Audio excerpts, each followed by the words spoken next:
Kapi for right PFR kalapan bam da san gol la not persya e kamaupat ha kalempung yakun jang ke SSA under-10 Boys Football League arjar arpulai balapenya ta ke Shillong Sports Association hamadan polo ha ka arpasan tarik mentau benai leber arjar arpulai. Ha kini kesngiu Sylvester nong neng ke PFR ulayo Khur ke hatarik jang u hadin bola thep iki kol ha ka ar khat saw arpu ar bat saw minute. Kat base kawai ka kol la thep de wan rapok kharsati ha ka lai pau minute. Haka jingile akai ka baar, haka ni ka juk kesngi, ka Myliem grassroot pan kalapan bam da shteng dorjan kata dan riu gula kawai bersya e kamau kriya West SC. Haka ni ka jingi kun layo Khur hatrik sa ubriden taumat na kabenta ka Myliem grassroot ubala thep saukul kata haka khat lai pun riu bat sau po minute. Kat ba udah kermi karbot na haka saupu ar minute bat udaharin Eliza seimli haka saupu kendai minute ke layo ban thep marshikol.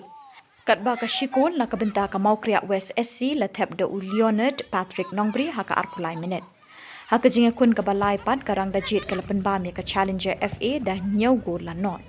Hang niru la danu bayok Khur hatrik haka balayo du M karkongor ubala thep san kol haka khatsan arpway arpkandai live san bat live pra minute kat ba utosan bah pathau singai ulayo thep arkol haka arpnyau bat sapunyau minute.